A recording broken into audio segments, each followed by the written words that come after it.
I have a dream where the powerful and the powerless will sit at the same table, where the haves will see the have-nots, not as burdens, but as brothers, where class will not divide us, but conviction will unite us.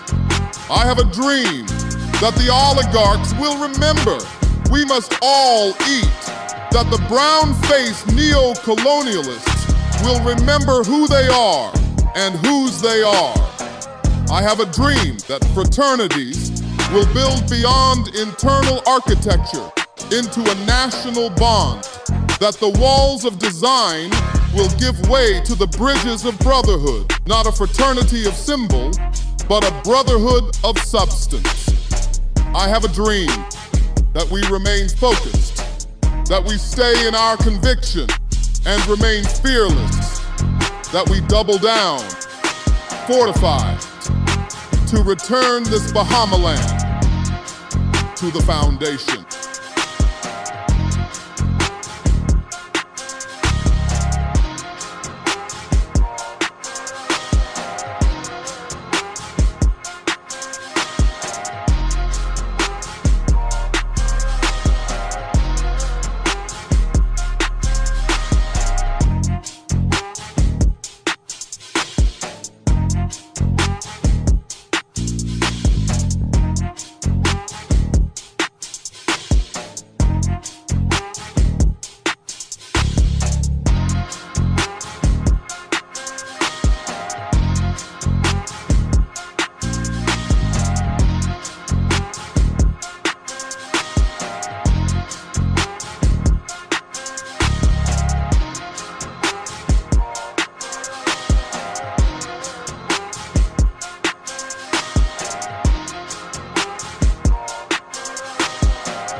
Good afternoon, ladies and gentlemen. This is The Foundation with Howard Grant.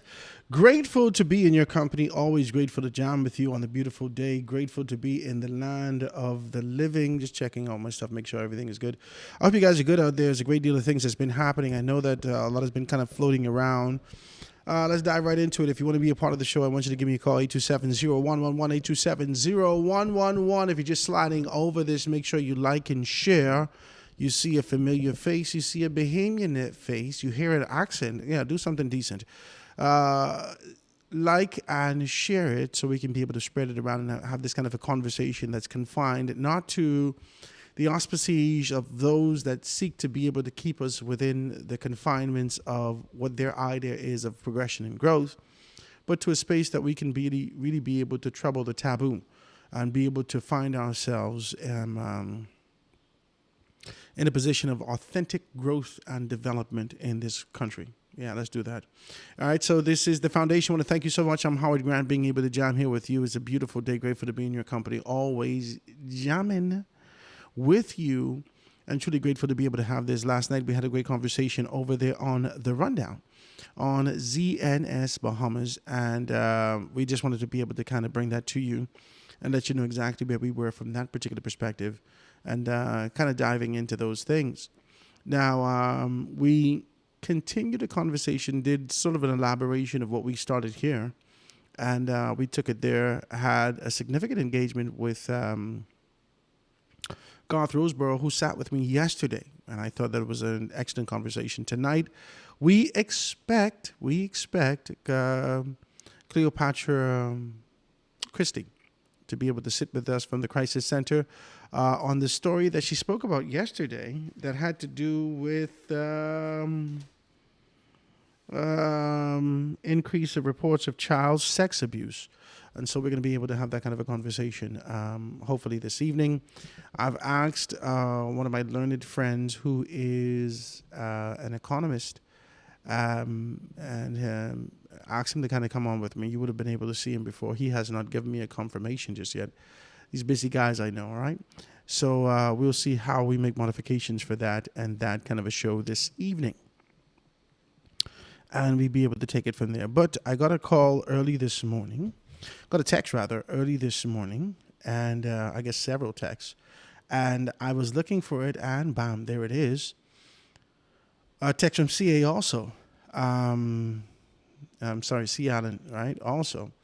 And so we're going to be able to see exactly what's what. Let's talk about this. This is the text that I got this morning. I'm going to be able to read it to you and let you know the mindset that exists in this particular space and how persons are being able to say that.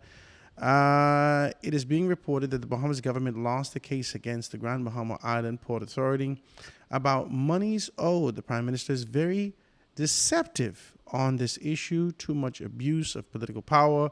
Ring the bell now, please. Help. Enough is enough. Sila. This is information that I received this morning. And the information, I don't know the accuracy of the information. Now, when you go on to the Prime Minister's website, let's go on to the Prime Minister's website. It is officeoftheprimeminister.com. I can be able to read it. Historic ruling tribunal confirms the Grand Bahama Port Authority must make annual payments to the government and the people of the Bahamas until 2054. Tribunal rejects Port Authority claim to exclusive authority over Freeport. All right, the Nassau, and then it goes on to be able to talk about this. Nassau, Bahamas. The government of the Bahamas confirms the tribunal,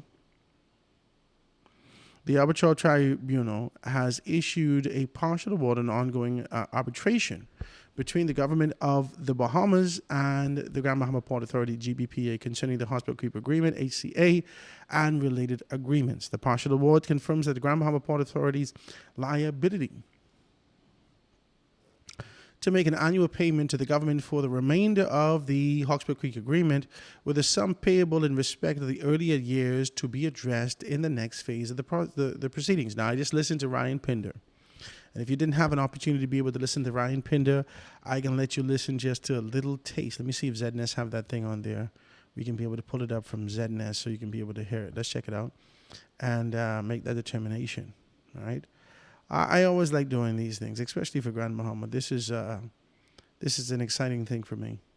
Yeah, this is my home, and I thought that this was a courageous position that the government has taken in being able to, because I have my position about this. I do. This cannot be for the purposes of,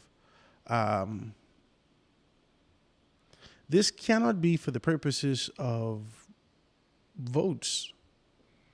I don't know whether or not that level of conviction exists in the country anymore, in the city of Grand Bahama anymore, all right? I don't know if that level of conviction exists in that particular space. I'm just going to be honest with you. I think people are just looking for a level of survival in these particular spaces. They just want to be decent with you as I say that, not to be able to diminish anyone. But we know that Grand Bahama has morphed into an unrecognizable space.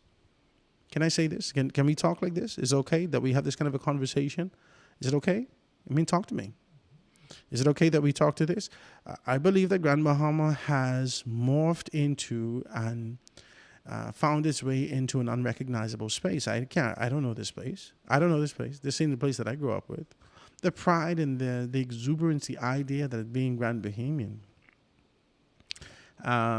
has slowly shifted and found a different course.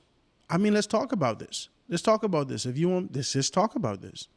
Now, this is the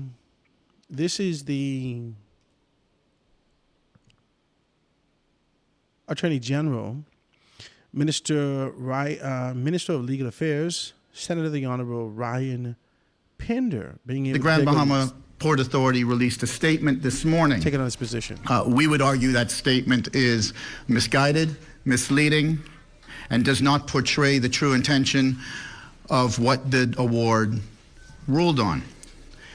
That is why they would have only released the last page of the award. The award is 139 pages, and you can appreciate it contains much more than was on the last page. The key outcome of the award is this is good news for the people of Grand Bahama and good news for all Bahamian taxpayers. The tribunal confirmed that the Grand Bahama Port Authority has an ongoing contractual obligation to make annual payments to the government for the benefit of Bahamian taxpayers for the remainder of the term of the Hawkesbury Creek Agreement until 2054. The amount of the payments will be determined through a contractual review mechanism. The government sought reimbursement for costs associated with the administration of Freeport under a clause in the Hawkesville Creek Agreement. The tribunal ruled that the relevant clause that we were proceeding under had been replaced by a clause in a 1994 agreement between the parties. The amounts to be paid will be worked out in new proceedings. The Port Authority made 8 separate counterclaims against the government, and the tribunal rejected 7 of them. This outcome is a historic one that we believe will benefit the Bahamian people greatly in the years to come. On May 3rd, 2024, I know some questions have.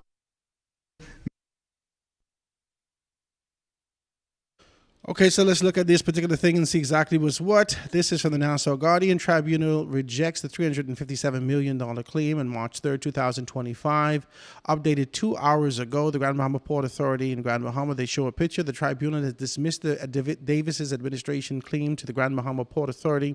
GBPA owes the public purse $357 million in reimbursements for certain activities and works carried in Freeport. In its conclusion, the tribunal also awarded the Grand Bahama Port Authority's counterclaim against the government in respect to delays in approving bylaws and called on parties to make submissions related to damages. The parties should try to agree, the parties should try and agree in identifying the outstanding issues, including the damages and cost, and to produce and a procedure, including a timetable for determining those issues, and should report back to the tribunal by March 6, 2026, indicating that they have agreed. And what, if anything, they have been unable to agree. The tribunal said that in its conclusion, in a statement released today at the Grand Bahama Port Authority, celebrated the landmark arbitration victory. The arbitration tribunal finally rejected the government. This is fully rejected. This is their position from the Grand Bahama Port Authority. The arbitration tribunal fully rejected the government's argument that it was owed hundreds of millions of dollars with the Grand Bahama Port Authority under Clause 15D in the decision that proves much needed clarity and the confidence in the future of Freeport, following the prolonged shadow of uncertainty cast by this sweeping claim. This is the Grand Bahama Port Authority says. And it goes further, it says that in addition to the tribunal upheld the Grand Bahama Port Authority's counterclaim in respect to the government's sustained failure to approve environmental bylaws proposed by the GBPA, which were intended to strengthen health, safety, sanitation, and environmental governance within the port area. In 2024, the Prime Minister said that the amount owed to the Port Authority and the people, amount owed to the port owed to the people was $357 million, which covers 5 fiscal years. Now, let's be clear about some stuff. ZNS didn't have the entire clip. I don't know why. ZNS did not have the entire clip. So let's just be clear about some stuff. Let me see if they have the entire clip.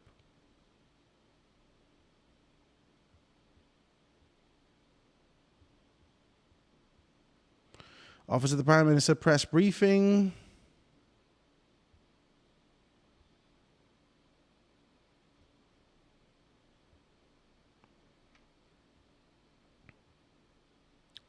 It was 44 minutes long. I only watched for maybe about 15, 20 minutes at the beginning of it,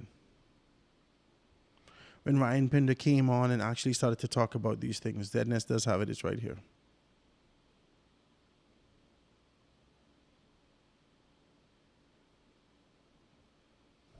Released a statement this morning.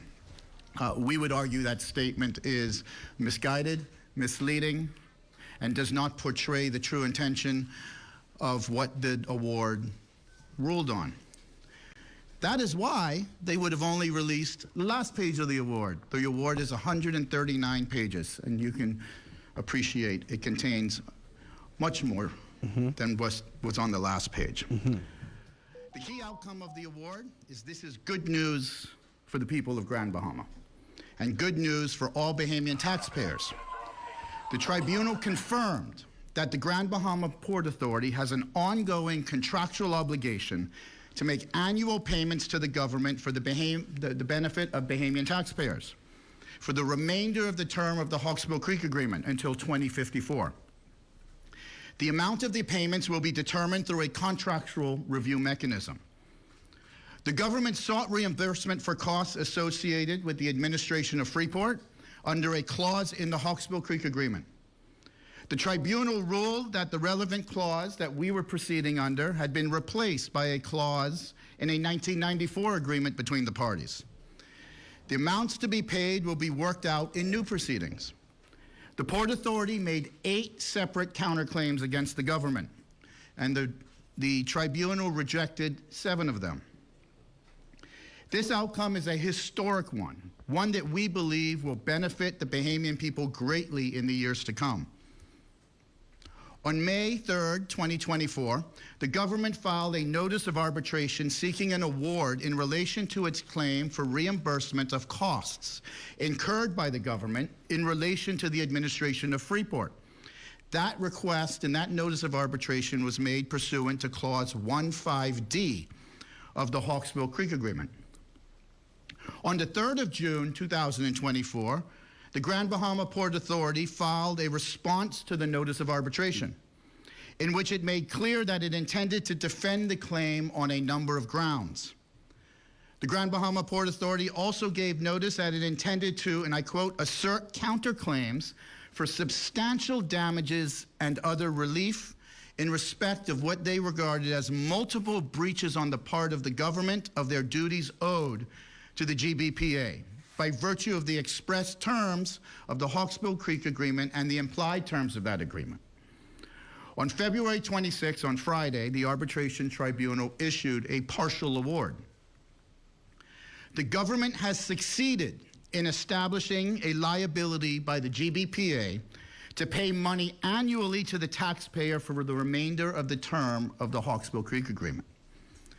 Allow me to provide a summary of the conclusions of the Arbitration Tribunal for your benefit. The tribunal held that Clause 15D of the Hawksbill Creek Agreement, that's the clause that the government was coming under, could not be invoked, since the clause had been replaced by a provision of an agreement between the parties in 1994. Remember, 1994 is when the F&M administration extended the tax concessions to the Hawksbill Creek Agreement for a further period of time. Under that provision, this is the provision in 1994 agreed to by the F&M government, the Grand Bahama Port Authority committed to pay $500,000 a year for 5 years. So that would have been between 1995 and 2000. And that the payments due to the government would then be subject to a review between the parties. The tribunal held that this contractual review mechanism remains operable and it remains enforceable, notwithstanding that it hasn't been enforced for many years. The tribunal held that is, and I quote, self-evident that the government can invoke the review for future years. It's very clear. Confirming that it remains fully enforceable and rejecting any suggestion that the review provisions had now become inoperable. The application of the review provision in relation to costs incurred by the government in past years, so pre our demand, which our demand was in 2023, so pre our demand, that is unresolved, but that is still a live issue. So historical amounts that may be due to the government is still a live issue. The tribunal stated that it would be able and prepared to determine this issue, to determine what is owed historically, if asked to. But essentially, if it's $500,000 a year from 1994 to 2024 is 30 years. That's $15 million, $16 million tops. by $60 million in comparison to the $357 million that you were pursuing. Now, there's a couple victories in here that I believe that the government of the Bahamas can be able to celebrate. There's a couple of things that's happening here from a political standpoint and from a socioeconomic standpoint as it relates to ownership and power in the country. For a very long time, Grand Bahama was viewed as, and from all intents and purposes, through the lens of the Free National Movement, the FNM. Grand Bahama has operated as a quasi-government. Now, the closest they got to this sort of a disturbance that existed with the Grand Bahama Port Authority and the Free National Movement. Let's just be very clear about this now. Let's be clear about this. The closest that they would have gotten to this, and you all will have this historic conversation, let's do this. All right? If you want to give me a call, you can do that. The lines are wide open. I can be able to take your telephone call. 827-0111, 827-0111. This is live. So if you're watching this right now, this is live. Today is March 3rd. It is 1:30 some p.m. and 12:30 some p.m. and we can be able to do something like this. Let's just talk and let's just jam. All right. Let's have a very clear conversation. The Grand Bahama Port Authority has operated under the auspices of a quasi-government for far too long. They've operated in this particular space with a clarity unto themselves that says, we are a government unto ourselves. This is how they operated, that we are a government unto ourselves, and this is what we do. This is the way and the path that we've taken, right? Because of the synchronicity, the forward movement and opportunities, there was a vested interest, and the interest of Grand Bahamians, right? There was a vested interest in this particular space, especially from 1992, 1997. We would have seen sort of a upward mobility in the Grand Bahama Port Authority, right? The government of the Bahamas has created a space that they can be able to flourish in this space. But beyond this kind of a space of flourishing, what was created in this particular space also simultaneously was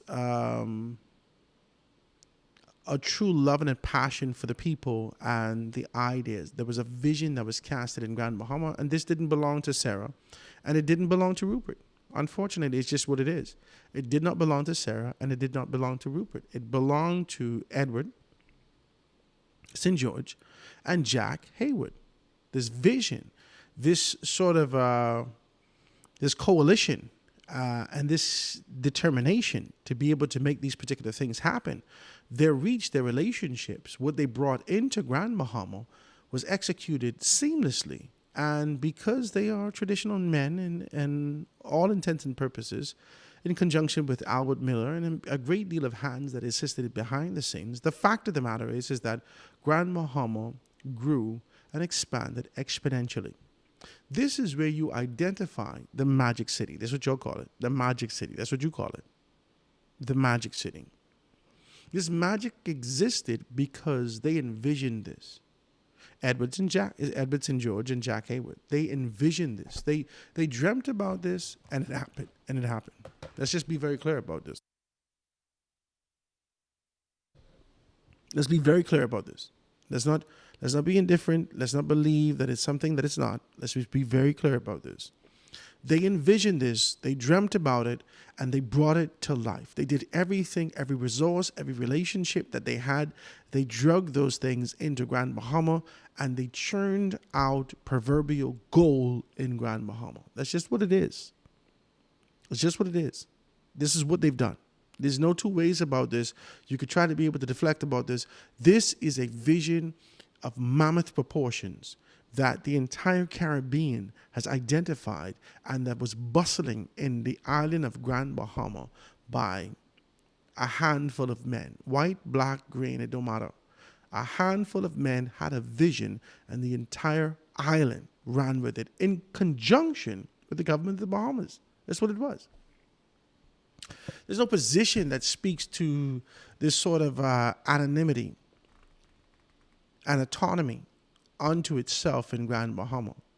There is sort of a genuflection, access and opportunity by the government of the Bahamas that has morphed into this sort of an idea of acquisition, and total control.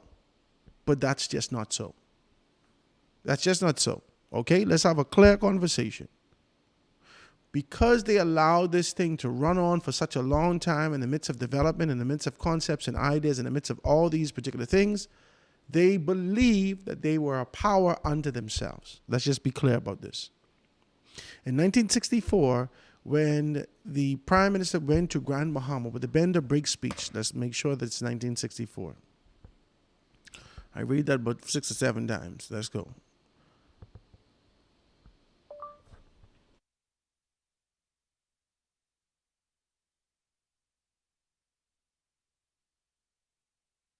These are the top results. Let's find it out. Let's look at it. All right, let's look at it. Developments in Freeport. Pinden's famous Bend or Break speech in the opening of the Freeport in 1969. Pinden's famous Bend or Break speech. With all the controversy now swirling around the Oban and the second major, well, this is something that I'm reading from a website called Bahamianology, all right? In 1969, with Oban and the second major oil refinery scheduled for Freeport, Grand Bahama in 2018, it is interesting to note that the opening of the first oil refinery there, a now famous speech was delivered at the first oil refinery. It was in 1964. It was 1969. In 1969, at the dedication ceremony of the New Bahamas Oil Refinery, BORCO, in the Freeport, Grand Bahama, Prime Minister Lynden Pindlen brought the fire. Airs, spirits, and all ways were left burnt in the flames of his Bend or Break soul speech. This is Bahamianology.com, right? Pindlen released a blistering attack on the old establishment rules of Freeport.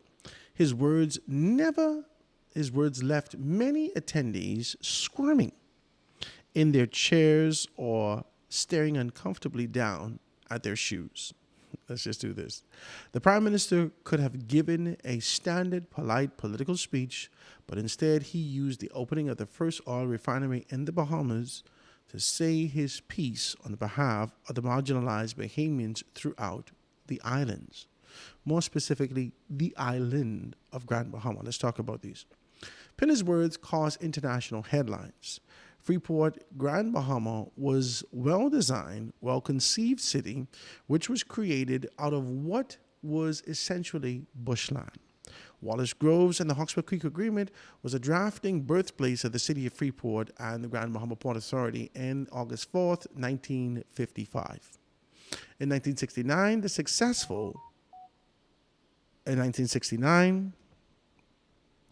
the successful economic progress and massive development of the Freeport was even more than its original creators could have imagined. This is a clip, guys, Bahamianology.com. You can be able to see the clip that pops up. It says Freeport has indeed been a miracle of economic development. What it lacks is humanity. What it needs is a social conscience. What it must have before too long is a soul. This is what Pindlen said. It is fundamental that the people are more important than the things and machines. And in the Bahamas, I mean to see that this fundamental means Bahamian people are more important than things or machines. This is what he says. This is what the Prime Minister says in 1969. I get in somewhere with y'all. I want you to take your time and go with me. Listen here.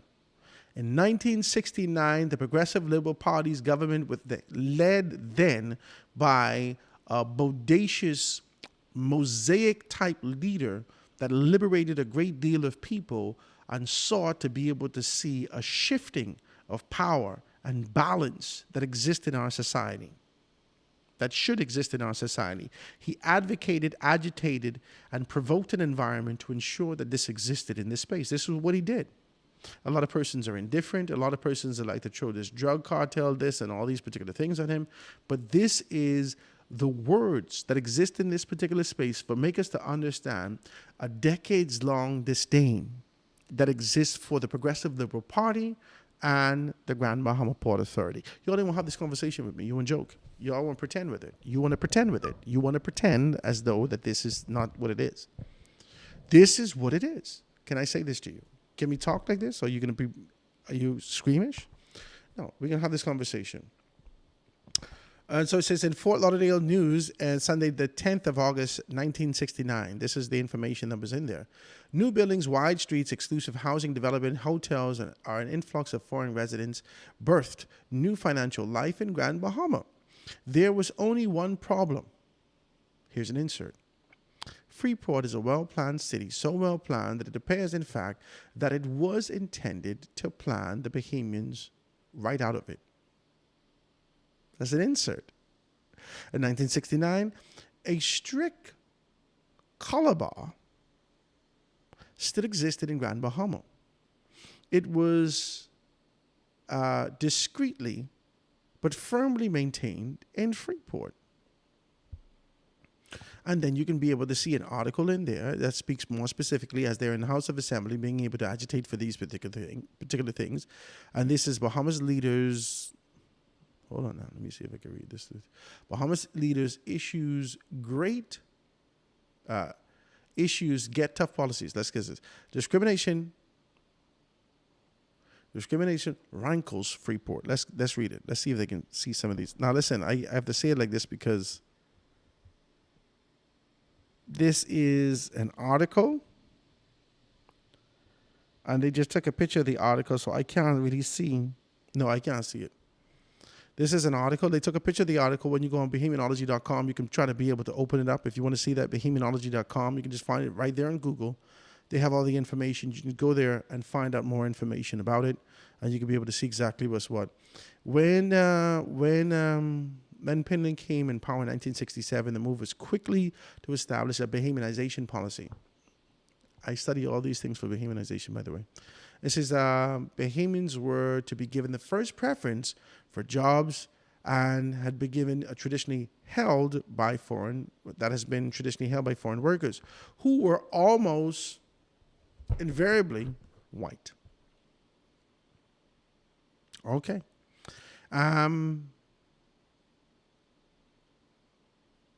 Here is an excerpt again. Let's read this little excerpt. He says, he noted that the investigations by his office revealed that the apartment owners and home salespeople gave instructions to his agents not to sell or rent to dark Bahamians. He commented, it says, I cannot stand by and watch a haven of economic success spring up in Freeport and ghettos develop around it. I cannot any longer take anyone's word that they are going to do something about it. I will have to do something about it myself. Penland said that he had seen contracts stipulating employment of entertainers and employees of Freeport Casino and hotels with Northern European features, and said that some contracts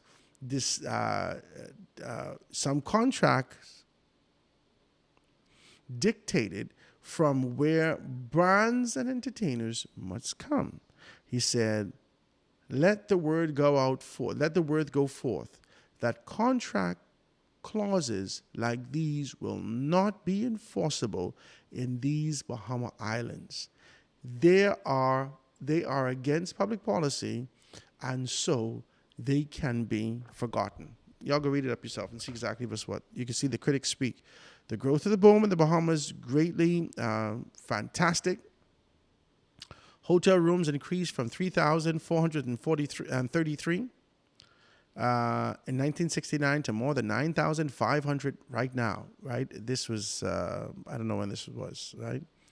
And it says that Penland's, well, it's less than 3,443 right now. And it says that Penland's critics among businessmen and others in Freeport and Nassau say that he's crippling development with measures he says is designed to protect Bahamians. But the facts don't support that claim. Immigration policies being forced on Freeport, on businessmen, told this writer, will crimp and probably end investment in Grand Bahama. Now, I read all of that for you to understand something. We go in someplace with this. the indifference exists in this particular space. And that's sort of a leeway that afforded an opportunity for growth and development to expand and continue after 1969, after 1973, when Grand Bahama found its way in this kind of a position and sort of cocooned itself in. Can I say this to you? Can we talk like this? Grand Bahama cocooned its way in to a place of progression and growth. It locked itself into this sort of an idea of being able to be an entity unto itself, with no expectation of being able to see support from an external entity in the position of the government of the day. The bend or break speech destroyed the relationship between the Grand Bahama Port Authority, more specifically, and the Progressive Liberal Party. Let's just be very clear. The revival of that relationship and the opening of arms. Now, we're not talking about formally. We're not talking about an articulated position of disdain. We're not saying that the Grand Bahama Port Authority articulated this sort of an idea, but there was this sort of a distance that existed after 69 all the way up until, I want to tell you, 92. After 69, even in 73, there was a disdain that existed in this particular space. The revival of a relationship with the Port Hawkesbury Creek Agreement didn't come until Hubert Ingram found himself in the position of authority and leadership in this country for the Grand Bahama Port Authority. Some of the heydays that me and my age can remember is in the 80s and in the 90s when the Grand Bahama Port Authority flourished. And Edward St. George and Jack Haywood's name floated among progression and growth in the city of Grand Bahama. In fact, in the 90s, we would have seen, I think it would have been 1996, 7, when we would have seen the Edward St. George and the Jack Haywood High School open. You understand? Namely, at the time, before the formality of it, Gombe Land and Pioneers Loop. That's just what it is. That's just what it is. And then formality came just after, and being able to name it after these great men that took charge of the city and being able to give it the fuel it needed to move forward. But that did nothing. That did nothing to mitigate against the relationship and the disdain that existed from 1969, the insult and the embarrassment that these rich white people endured by this poor black man, cockeye, in his particular position, being able to assert his authority as leader supreme. The Right Honorable Prime Minister of the country, that pinch went further than you could be able to imagine. As though the pinch still exists within the confines of the walls of the Grand Bahama Port Authority. That this is not forgotten.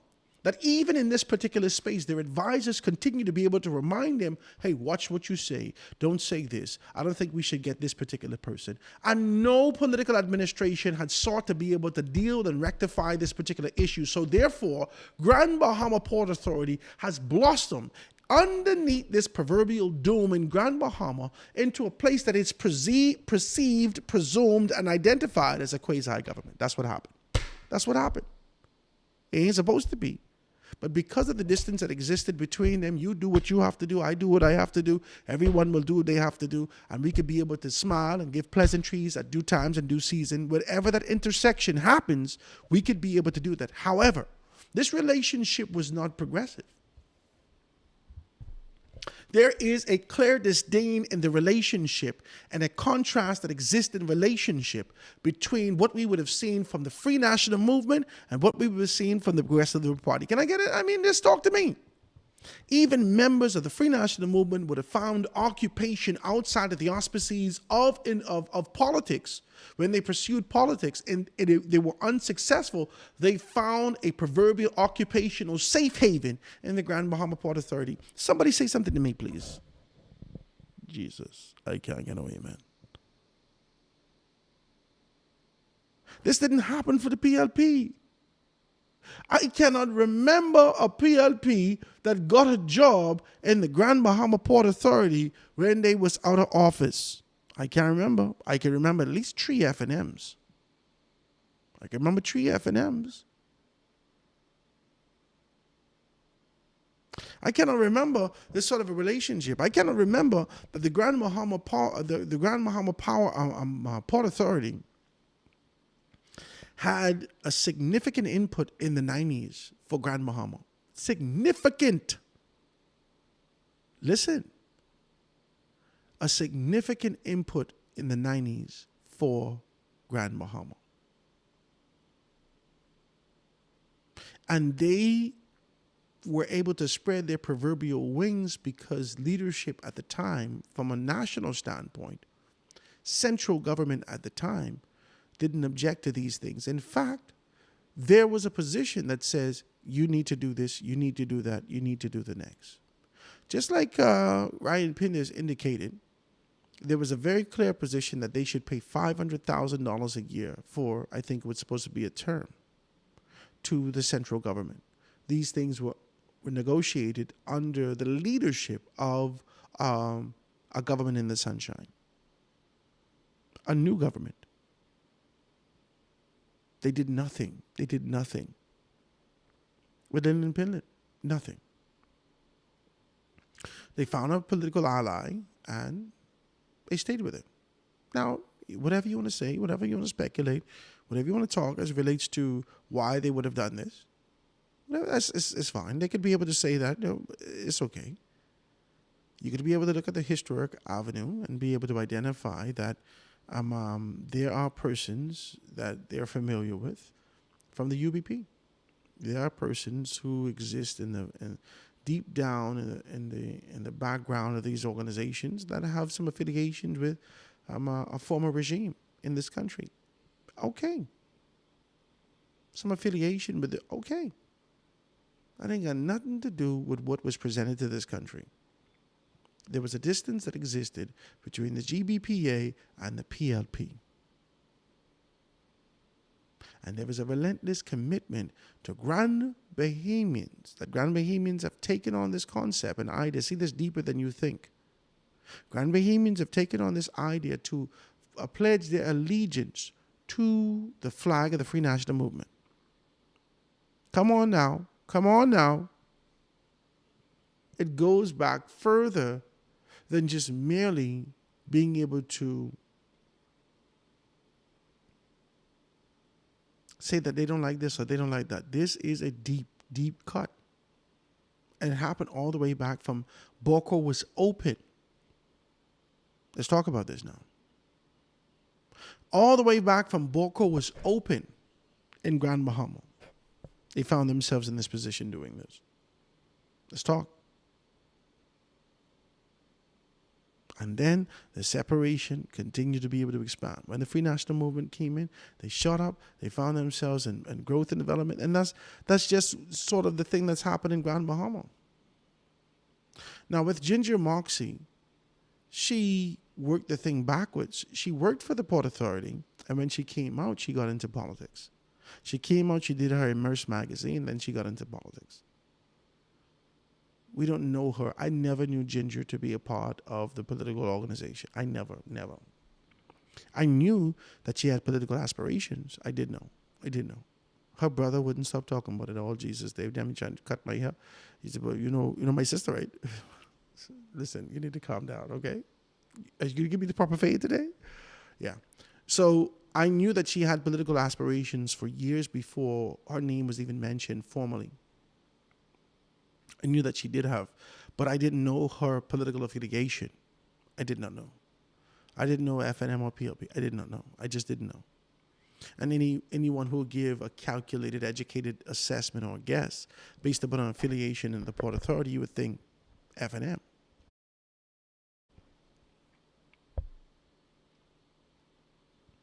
That's what you would think. I mean, that's what I would think. I never gave it any thought. I never really ascribed a political organization to her. But then she popped up with the PLP. And I didn't think it was bad. And she won. And a constituency that I thought that she could have taken at that time.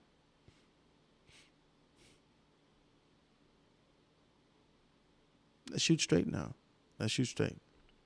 The PLP already recognize if they do their history and they understand the disdain that exists in there, and they understand what happened in the contrast, and they understand the history and the deep cut that former Prime Minister Lyndon Pinnon would have left on the oligarchs in this particular space, and how he would have done this. And he superimposed himself and his leadership position, his view, and what his expectations were into their outline, their blueprint that left a significant sting. Didn't leave the type of sting that I can park up and leave. Didn't leave that kind of Stafford Sands sting that I ain't never coming back to the Bahamas no more. Not necessarily generally, but a lot of people would have left Grand Bahama. Can I say this to you? Are you listening to what I'm saying to you?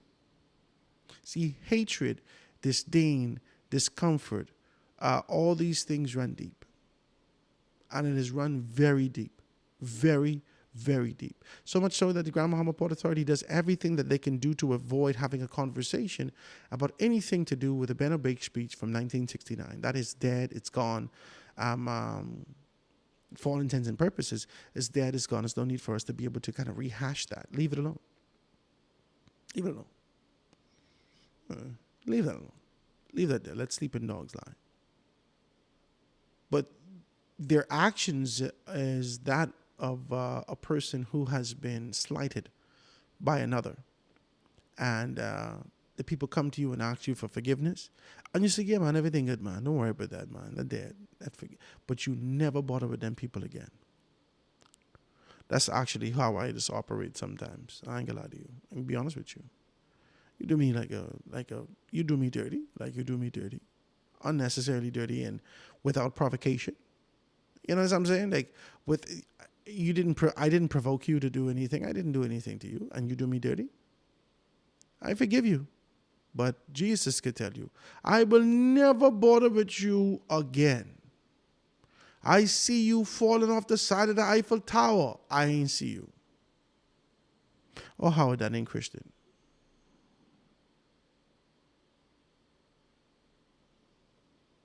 We could be like Peter then. Because Peter will chop you. At least I ain't gonna be like Peter. I just ain't gonna bother with you. At least I ain't like Judas. I ain't gonna call you out. I ain't gonna leave you alone. Praise God.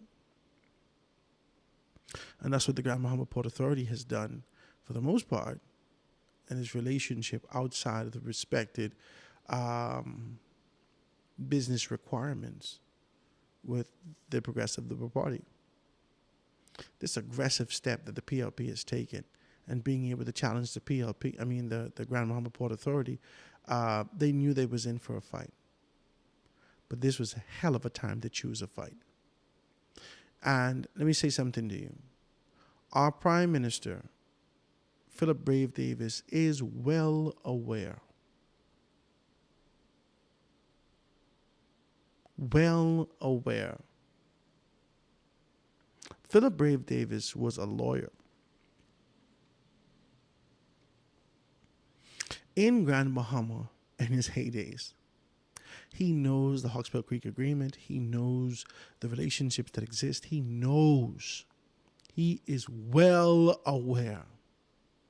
This rectification and this determination to be able to ensure that he right-sizes the boat and put everything in proper perspective and order has to do with his historic understanding and his relationship, more specifically with Grand Bahama. I don't think that this is solely for the purposes of being able to garner views and votes. I think this is really being able to right-size the boat and right-size the ship and set it on a proper course for growth and development, no matter who finds themselves sitting at the helm of leadership. The Grand Bahama Port Authority has been able to excavate a great deal out of the land of Grand Bahama.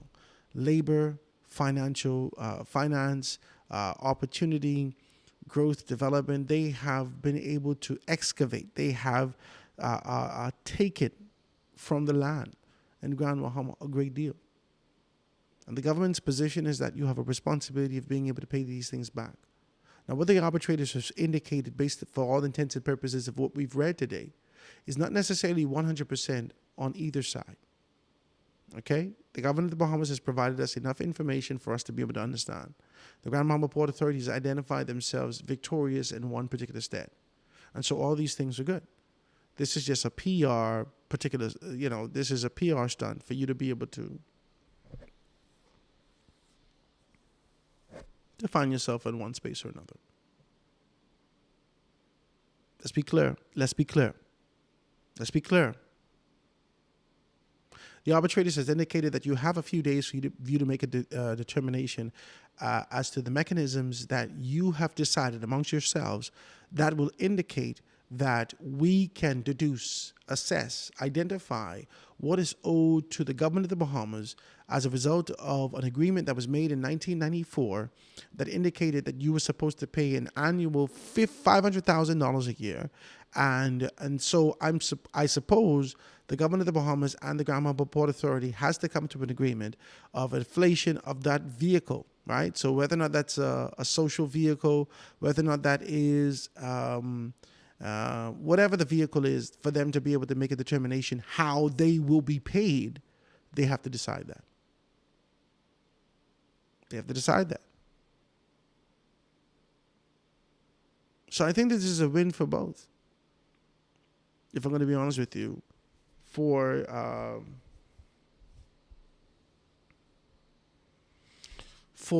the perceived dome that existed over Freeport, more specifically. The impenetrable dome that you knew existed. You can't see it, you can't touch it, you can't feel it, but you know it there.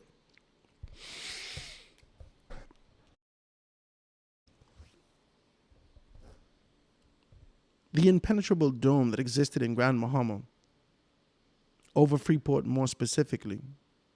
Let's be clear about this now. Has been cracked.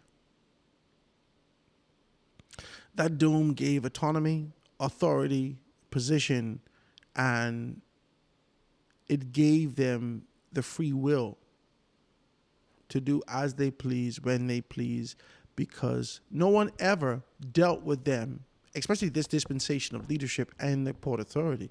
No one ever superseded that barrier, that particular hedge that they had around them that was built more specifically and fortified by the Free National Movement. The Free National Movement fortified that hedge. It's never said, hey, listen, I don't think you should have this hedge there. Never said that. The closest they would have gotten to an indifference was a personal thing when the papers had indicated that Hubert Ingram and Hans Barbach had a pissing competition. That's the very closest that we would have gotten to indifference that exists between two leaderships out of the Grand Bahama Port Authority, out of the Free National Movement. That is the closest that we would have gotten.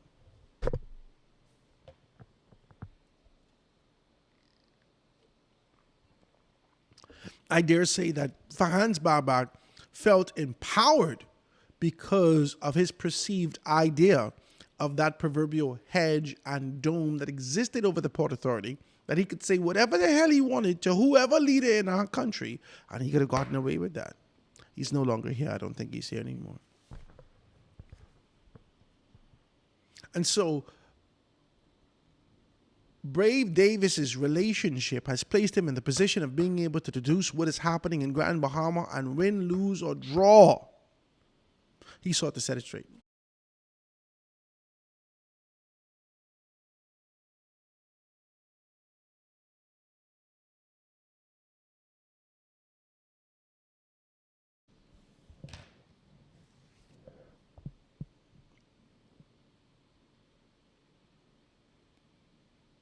And I think that this is a win for the government. It is. It is. It is. Brian Pinder believes in this statement, if you can be able to go on and listen to him further, he says that he still believes that it's $350 million, that number still stands. But the arbitrators indicated, based upon the 1994 agreement, there is some monies to be paid, and that agreement still stands. If that agreement still stands for $500 a year to be paid over the course of 10 years, that's $5 million 10 years is $5 million. The next 10 years is $5 million. The next 10 years is that's $15 million, inclusive of the other 2 years outside of that, which would be $500,000 a year, which equates to another $1 million. That's $16 million.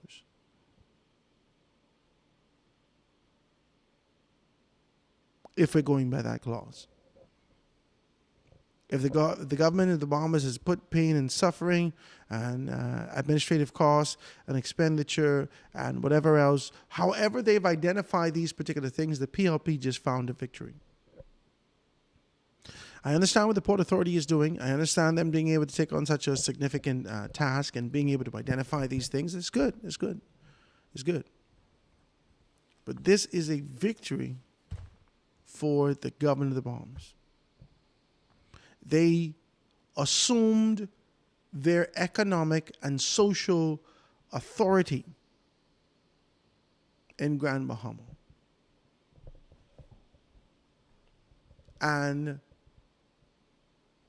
they required to be informed from this point forward about any dealings that the Port Authority seeks to be able to do for the people of Freeport. The government of the Bahamas needs to be able to be well aware of those things. Let's be clear about this. That anything that is widespread that the government has afforded the people of the Bahamas, it should also entail the people of Grand Bahama, more specifically the people that live within the confines of the boundary of Freeport. So has there been a reduction on fuel across the island of the Bahamas? It cannot be except the quasi space where there is geofencing that, our gas remain the same. That cannot be. These people are voters. They are taxpayers. They go to our schools. There are government schools in these particular entities. There's a government road. All these particular things are done. You are not a god unto yourselves. You're still subject to the rules, regulations that govern this country. And in the midst of those particular things, you have to make a decision according for growth and development for the citizens of this country. And so that was a victory. That was a victory. The structure and the approach that the Grand Bahama Port Authority has taken is a peculiar one. I want to talk a little bit more about this, guys, and talk a little bit more about a few things that's going on out there. We just saw minutes in the newspaper being able to talk to you why you should go independent. Quick break, guys. Going to be right back after this.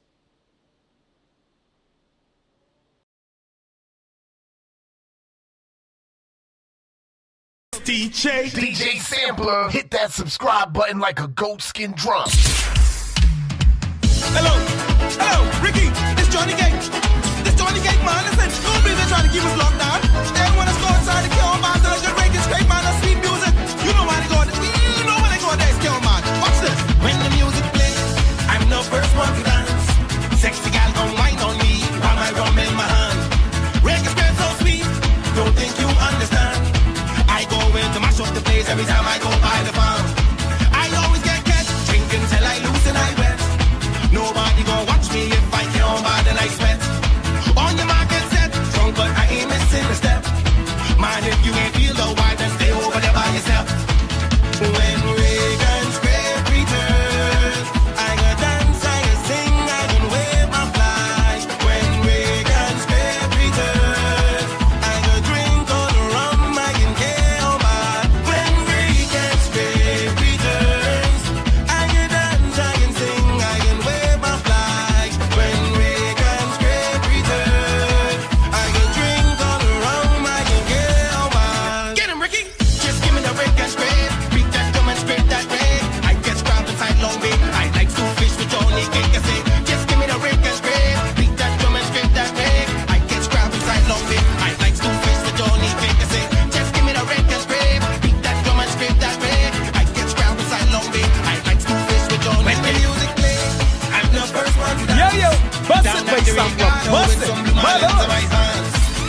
Busted bass sampler. Busted. Mothers.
His name was Arthur, he was my papa. He loved to whistle, boy he was good. Plowing the field or catching fish, you could hear Papa whistling like this. Oh, whistle Papa, you whistle so sweet. Aye.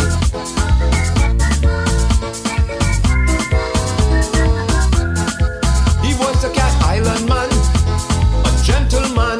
He said to be kind to all mankind. A choir master in Ebenezer, in Dumfries at the church upon the hill. Oh, aye.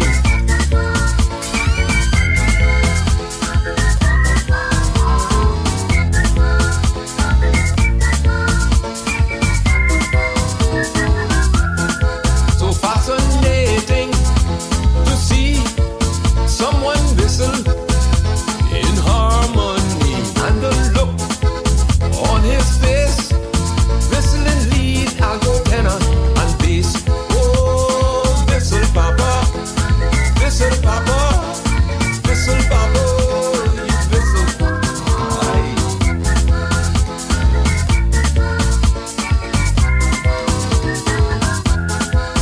I still see him in the field, planting seeds for a meal. In loving memory, I sing this song, thinking of Papa, whistling along. Oh, aye. My Papa boy.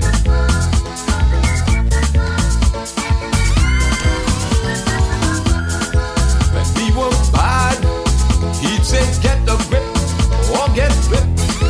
Don't want you sad, sad. He was fair, but don't you dare. Fly in his face would be a big mistake. Oh, aye. Aye, aye, aye, Papa. Oh.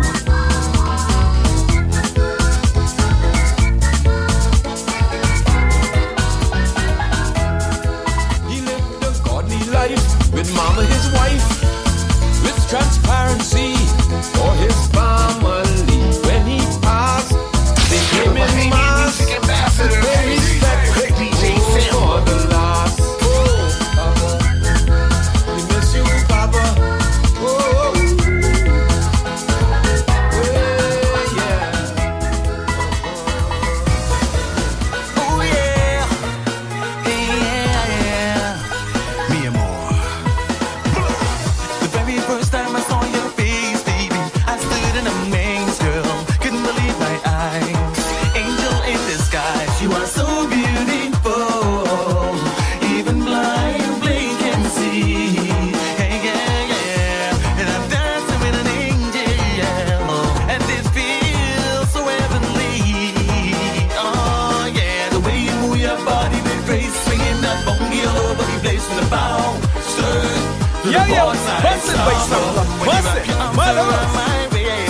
We proceeded to shake the bow, stern to the port side starboard. Gotta let the music turn you on. I wanna dance with you all night long. Angel in the party. Hey, hey, hey, hey.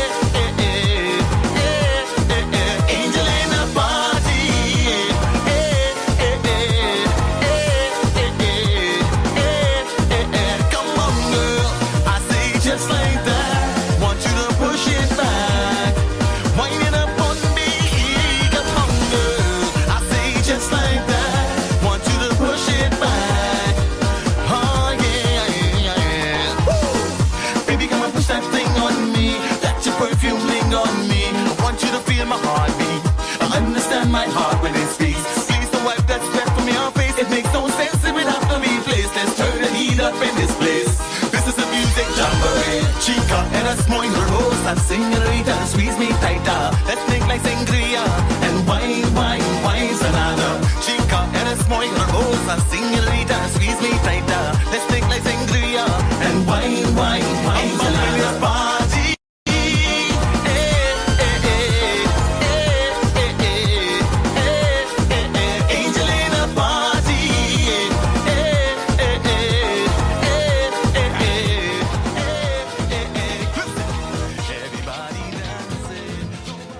Before you put on that crown,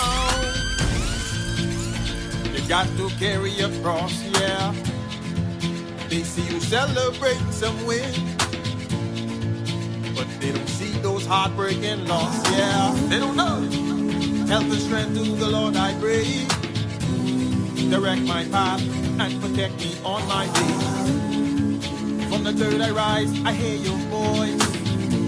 Say you come too far. Pick up the goat, pick it up. You done pick up the goat from the mill, oh ladi die die do. You done pick up the goat from the mill, oh ladi die die do.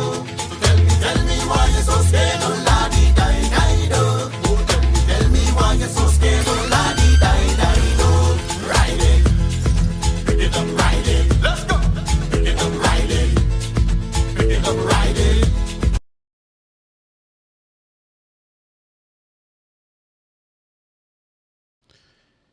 And we are back, ladies and gentlemen. I hope you're good out there. Just being able to talk about these things, just got some information. The Prime Minister is going to be speaking to us tonight.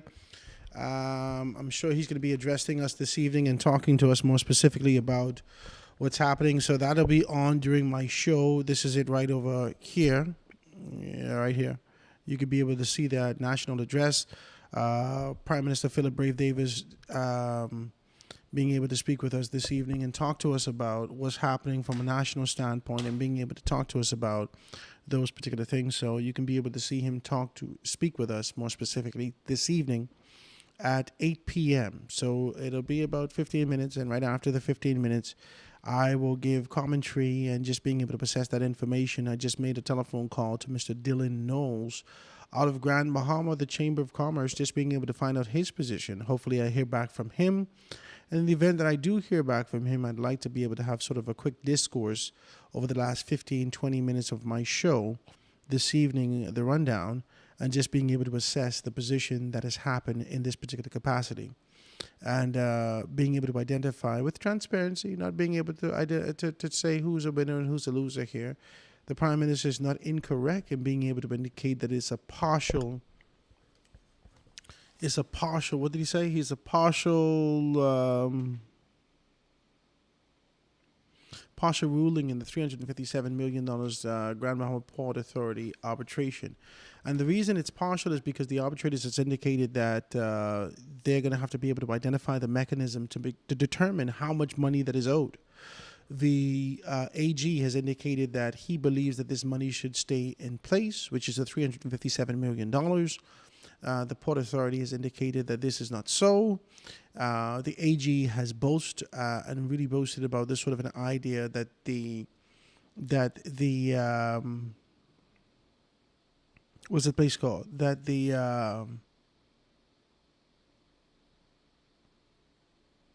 Grand Bahama Port Authority has been able to find itself in the position relinquished. Despite the counterclaims, they have relinquished this perceived authority that they had over this particular space. So that was a victory itself for the government of the Bahamas. And it's going to be an interesting conversation, man. It's an interesting conversation. Whilst we're having conversation about bombs being dropped elsewhere, whilst we're having conversations about all these particular things and finding out whether or not who owned what, and all these things like that. Whilst we're having all these conversations, simultaneously some things are happening. Yeah, some things are happening. And let me see if I can take this off now. They tell me I can't take some things off after they would have done that. Let me see.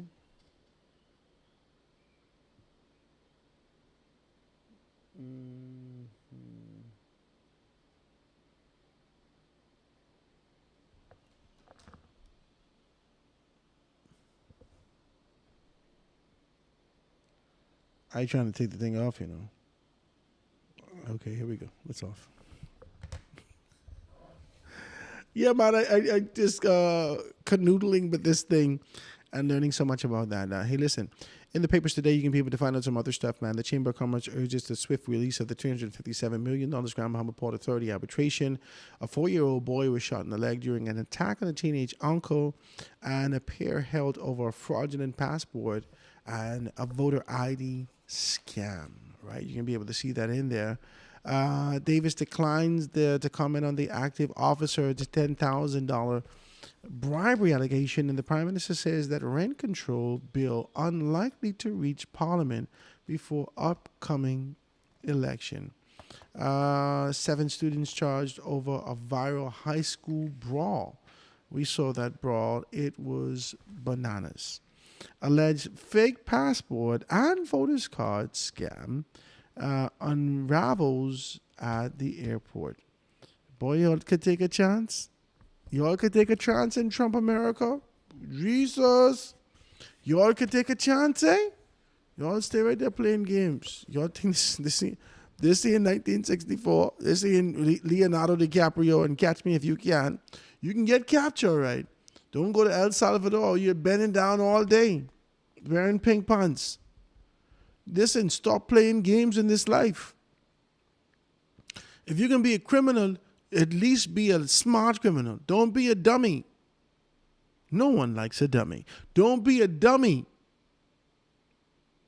If you're going to be a criminal, be a smart criminal in 2026 and beyond. And if you can be a smart criminal, you might as well do the right thing. You can find yourself making a significant amount of money. You just got to be smart. You just got to figure out where you fit. You don't got to go through the same doors. There's 12 gates to the kingdom. My God, everybody's stuffed to the first door. It's 11 gates open for you to be able to make a determination from. There's another gate round the back that was supposed to be for gaming and whatnot. They didn't, well, that's shut, so you can't go that way. You don't got to go through the door thieving in politics. You don't got to go through that. Everyone line up at this door to get, and y'all are horrible politicians. I just don't understand. This is just me. Most of y'all are horrible politicians. Most of y'all. Horrible. You don't know your position. You don't know your history. You don't know the position. You don't have no vision for the constituency. You're not charming. You don't know how to talk to people. You're standoffish. You don't answer your phone. What the hell are you even getting in this for? It's just Howard. Just observation. I ain't getting in nobody's business. And hello, somebody. I can't get away, man. What you getting in this for? You suck as a politician. You can't remember nothing. The fellas tell me they meet this gentleman who I know the man name though. I can call his name though. I can be decent. Say I met him. Howard, I met him, you know. I met him. And I say, hey, I'm such and such a person from such and such a place. I live with you. We grew up together right next to each other. I remember, boom, boom, boom, boom, boom. Oh, okay, well, it's very nice to meet you. And smile and wave. And hail you dead, good. And then you walk off. And when he meets you again, he don't remember your name again. This happens 4 times.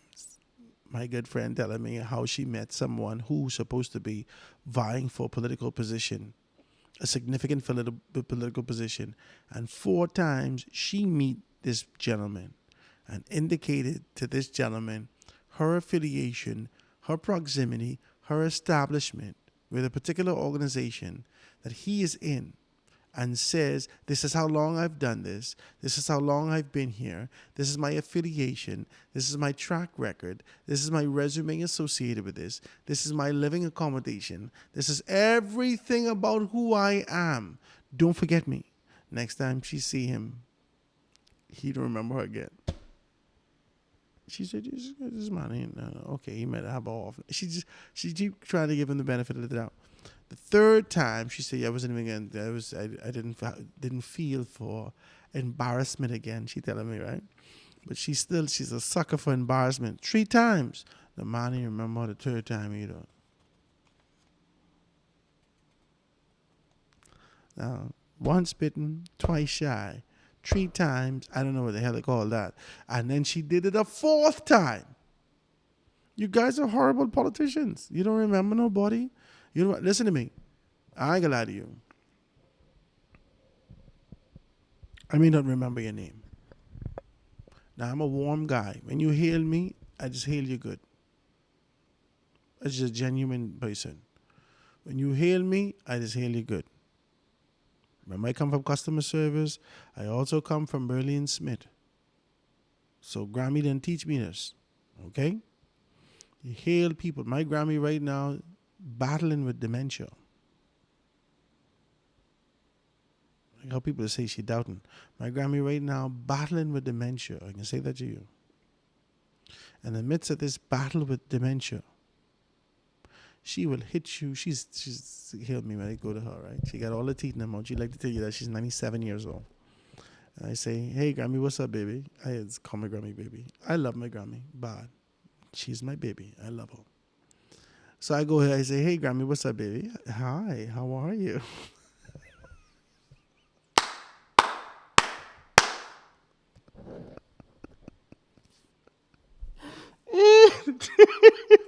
Right now, today, I go hear my grandmother right now, today. And I said, hi, hey, Grammy, what's up, baby? You all right? And she said, hi, how are you? You're a handsome one, right? Every time. And this has happened since she had this sort of an episode. Her mother had this also, right? And she said, oh, you're a handsome one. How you doing? It's so good to see you. So I said, well, Grammy, you're looking good.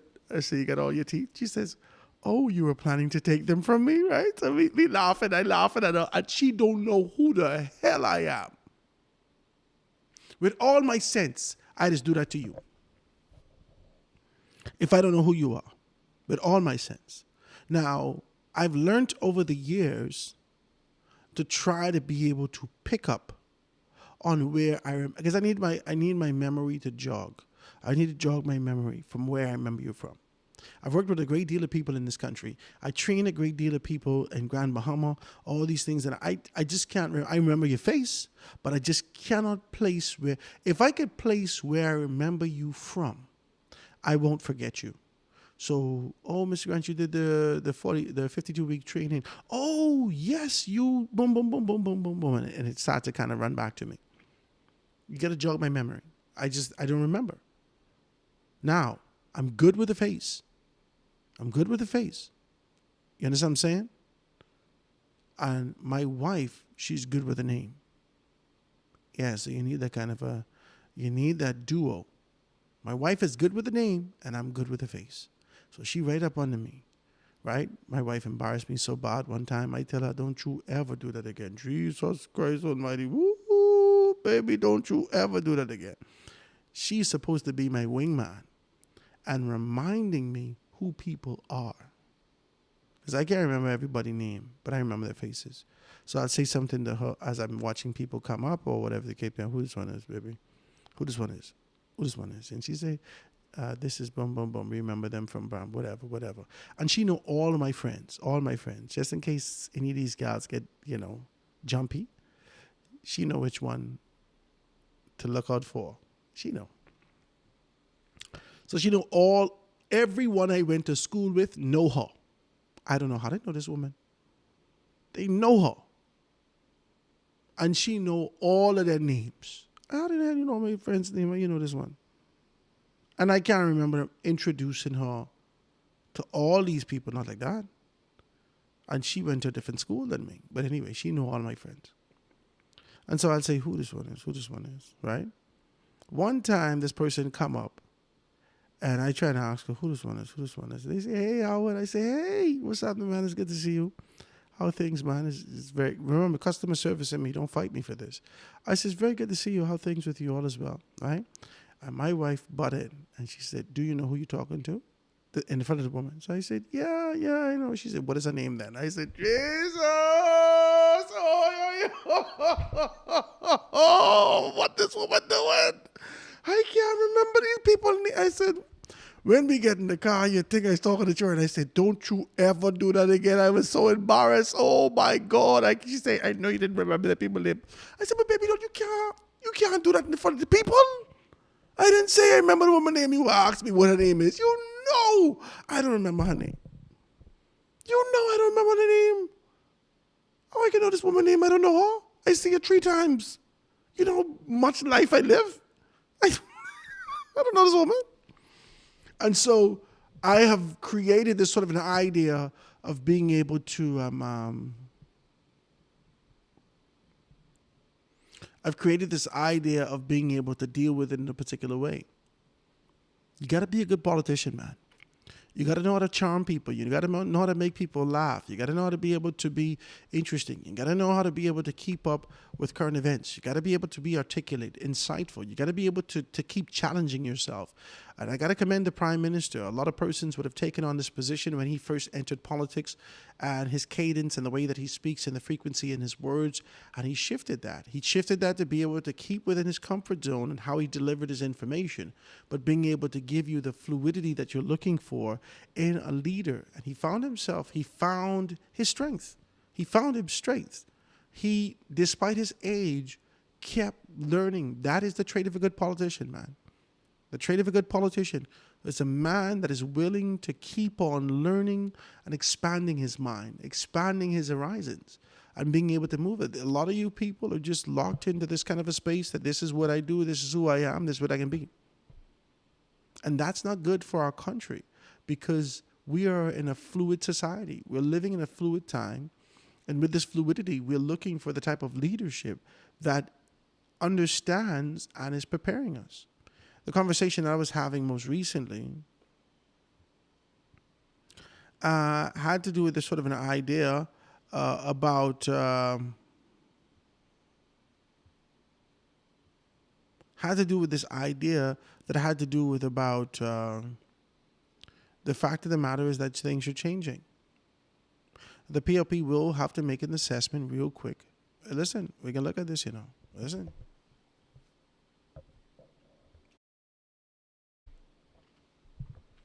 Prime Minister is being able to speak to us tonight at 8 p.m. I'm sure he's going to be talking to us more specifically about this sort of a victory that has just kind of spilt out, and the government of the Bahamas being able to champion this cause, simultaneously the Port Authority being able to champion this cause, that the Port Authority had 8 counterclaims and only won, and 7 was dismissed by this tribunal, and being able to identify that. So everyone's championing a position to say that we have this or we have that. And so I know that the Prime Minister is going to be coming out and talking about that tonight, but I wouldn't be surprised if the Prime Minister, tomorrow is the House of Assembly. I wouldn't be surprised if the Prime Minister being able to talk to us and preempt the fact that tomorrow is going to be a general election coming in April. I wouldn't be surprised. I wouldn't be surprised. I wouldn't be surprised. I wouldn't be surprised.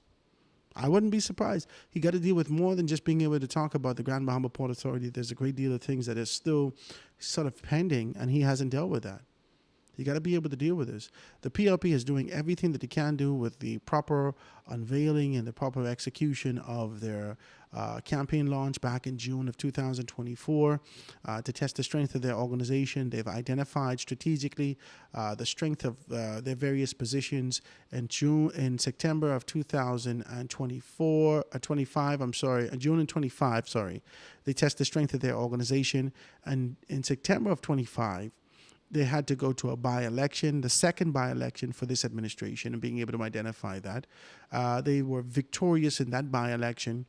And in February 16, 2026, they officially launched their campaign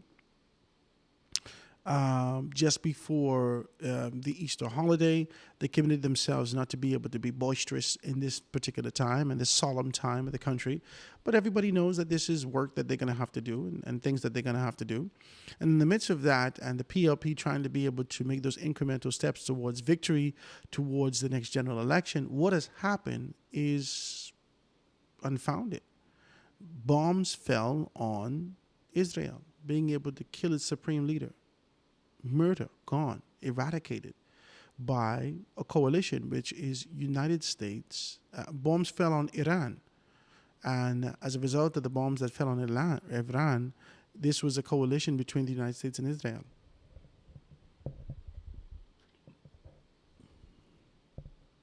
Now you got to hurry up. You got to hurry up before prices go up. You got to hurry up before Maguana gas go up to $16 a gallon. You got to hurry up before gas and Abaco start to cost $17.25 a gallon. You got to hurry up before gas and Nassau cost $9.50 a gallon. You got to hurry up. You got to hurry up before, and then your electricity spikes significantly if this thing stretches out to summer. You got to hurry up and make a determination as to whether or not you're going to a general election. There's no time to pretend with it. I think the Prime Minister knows that. And I think in the midst of that, acknowledgement and understanding, a decision needs to be made. A decision needs to be made.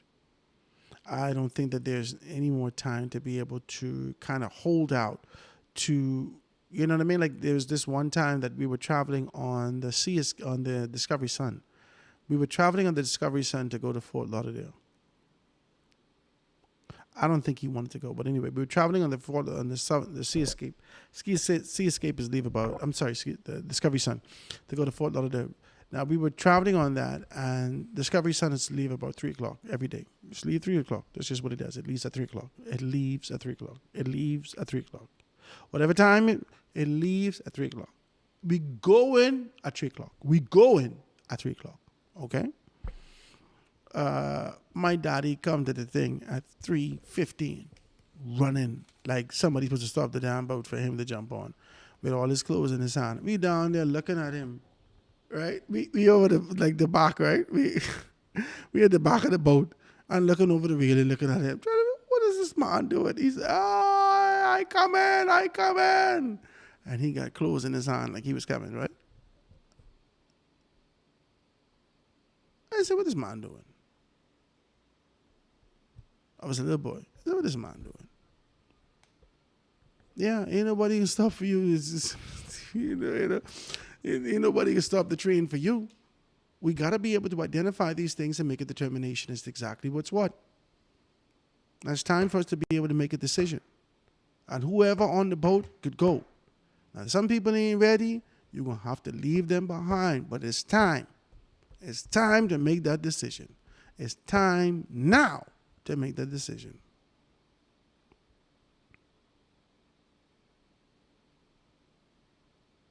Well, I want to thank you guys for being able to tune in with us today. That's possibly going to be the end of the show. Let me see if I can read a couple of these texts before we get out of here. I want to thank you so much for tuning in with us. Stay with me tonight. 8 p.m. tonight, you're going to be able to get the Prime Minister being able to speak to it with us. More specifically, being able to talk to us about...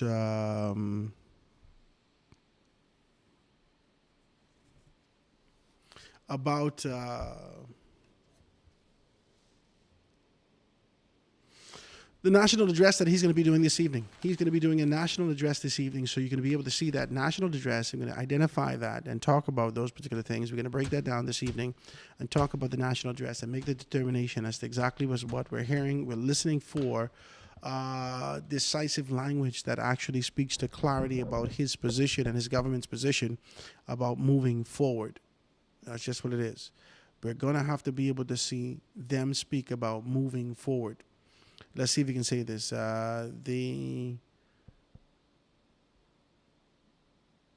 is what the Nassau Guardian says. The tribunal has dismissed the Davis administration claim that the Grand Bahama Port Authority owes the public purse $357 million in reimbursement for certain activities and works carried out by Freeport and the Grand Bahama Port Authority. This is what they said.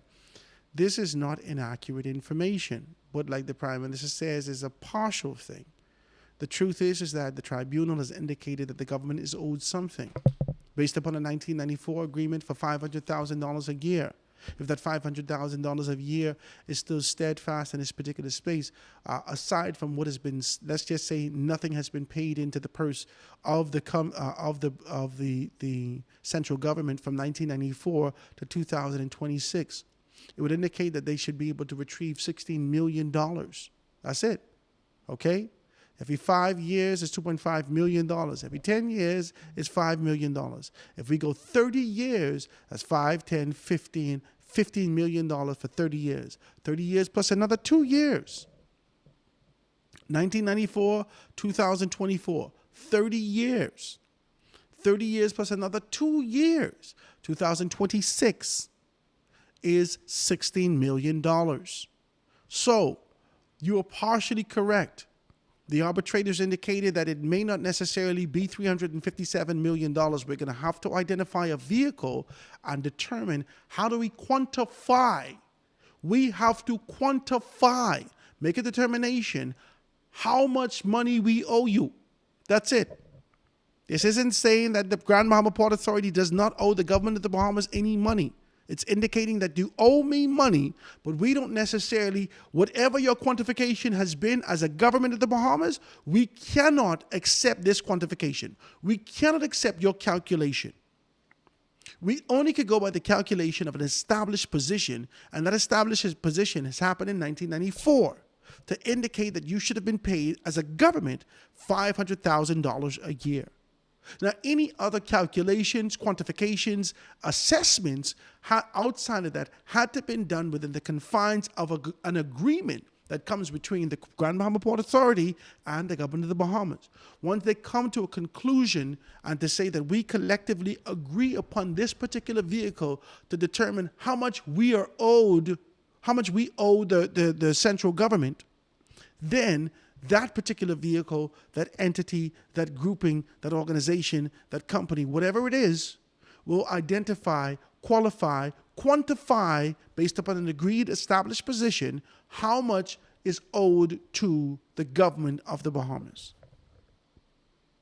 Once they identify that, let's say it is $35 million, then I'm sure that they would be able to identify how we're going to be able to pay this, and then talk about stipulations in the event that they don't pay this on time.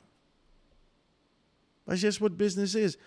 See, you can't, and that's why a lot of y'all in business, because you don't be rushed to these things. Don't rush to these things. It's business, baby. This is just business. This ain't nothing to talk about, you know. This ain't nothing to talk about. This ain't nothing to talk about.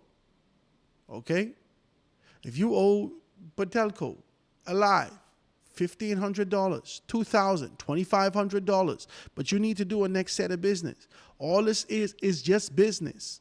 Don't let them treat you like you are a business entity that's presenting yourself accordingly. Business fluctuates. It goes up, it goes down. Everybody in our society, including those entities, understand that. Business goes up, it goes down. They have a determination and a right to make a determination whether or not they want to be able to do business with you based upon your inconsistency in payment in prior years. But if they have that kind of a good faith to say that you're a good business person, now you can be able to come and say, listen, I owe you $2,500. I don't have the $2,500 right now. I want to be able to pay you. We want to be able to go long term and go forward with being able to do these things. How much do I have to pay you now to rectify this bill and then institute this particular aspect? That's like paying an arrears and being able to go forward. That's just business. That's only business. That's only business. There's no need to be able to paint the government out to be a liar in this instance. I don't think that they are. The government is not a liar in this instance. The Prime Minister indicated that this is just a partial understanding and a partial agreement. Partially, both of them come to an agreement that you don't owe us immediately $57 million. But we do understand that you owe us something. And while you all have not used our calculation, our methods of calculation to make a determination and to quantify how much that particular amount, that number would be, we will identify how much that number would be. And once we agree upon that, then it's going to happen. And that's going to happen in 72 hours.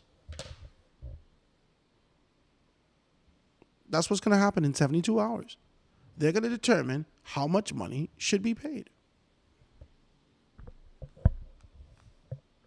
And so that's that. I want to thank you guys so much for being able to tune in with us, man, and to choose us, to enjoy your midday conversation and talk with us about these particular matters. Let me see what this is. Let me see what he's saying.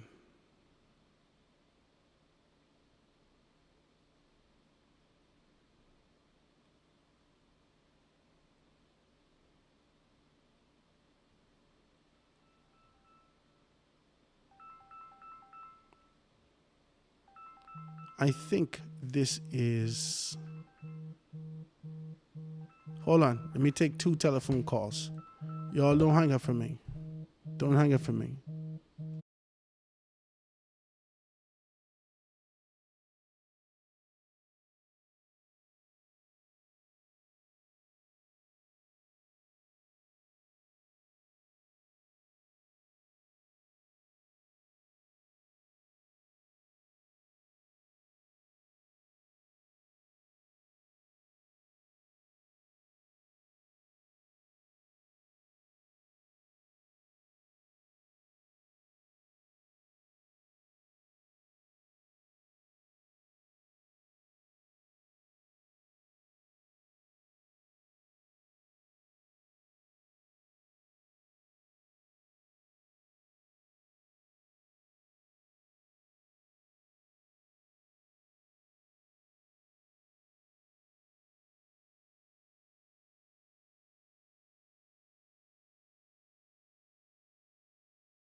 That was Dylan Knowles giving me a call and being able to identify these things. So please forgive me about that. Just trying to be able to invite him to have this kind of a conversation with me this evening and see exactly what. I think that this is C. Allen calling me to, I'm sure, correct me. Amen. Let's see exactly what this is. I can fight him.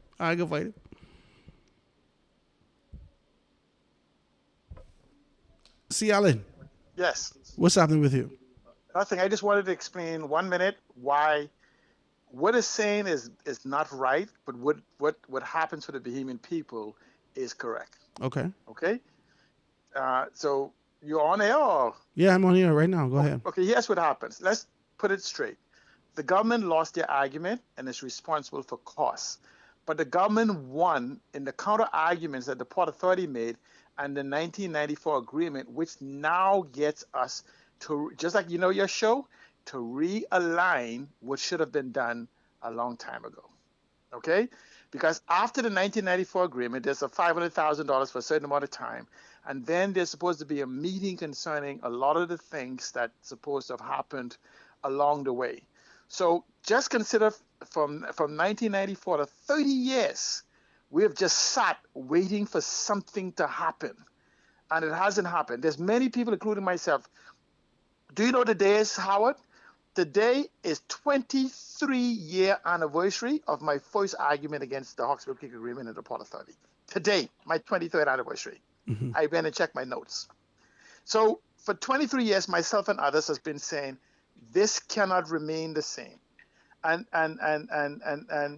we have not taken any action. Individuals like me is ignored. Notice it's ignored. Multiple administrations, because no matter what anyone say, I could choose who I support, and I've chosen both parties over the years, right? In fact, people call me opposition. I'm opposition governance, right? And that's good, because it means I call for accountability, full true opposition. Now, but the problem is that from 2002, both political aspirants for prime minister, both said there will be no economic development of the Bahamas. Listen to this carefully. They didn't say the country. There will be no economic development of the Bahamas unless Grand Bahama becomes aligned in fixing it, which they were referring to Freeport. Guess what has happened since that time? Are we not saying for 25 years nothing has happened? So everybody, the aspirants and the one who became prime minister, were all right in their argument, but nobody wanted to deal with it. You have people ignored it, and then Perry Christie in 2015 and 16 did the same thing. Let me tell you what we need to do now as people, residents of Grand Bahama. Remember, Howard, this agreement is not between the Grand Bahama Port Authority and the government. This agreement is between the Grand Bahama Port Authority, the licensees, and the people of the Bahamas, represented by the government. It ain't no, see? So we now must not allow this to go slap back into the darkness. We must demand all of the file, all the submittals the government has made, both the government and the Port Authority, but we must go back and ask for these McKinsey report and all these other reports that has been kept hidden from us. So we could gauge where we are and make a decision as a collective, because the intelligence of all of us will always be superior to some of us. And so we talk about building a new economy. Grand Bahama is a central road. No, I didn't say Freeport. Freeport is the door to Grand Bahama. But Grand Bahama is central to the expansion of the Bahamian economy, more specifically because of the way the world is changing. From we saw Venezuela and we saw Iran. If you take the time to understand the technological superiority fight, the quantum superiority fight, the AI superiority fight, and the technology superiority fight is based on one thing, Howard. You know what that one thing is? Energy. China has made some rapid improvements in just the last 3 years, almost surpassing the United States. So what is the best way to slow them down? Take away their energy source. If between Iran and Venezuela is maybe 65 or 2/3 of their energy needs, right? It doesn't stop them. It slows them down, because even though China has superiority in green energy, the consistency and the feed for those energy into data centers, which have become energy hogs. You could consider in 1822 or something of that sort was the first energy, when the first electricity switch was thrown. Consider this the second energy switch being thrown. And this is why we, even as a country, must get energy right. We don't have to go to the New Providence cesspool of energy reconfiguration that requires at least $2 to $3 billion to do.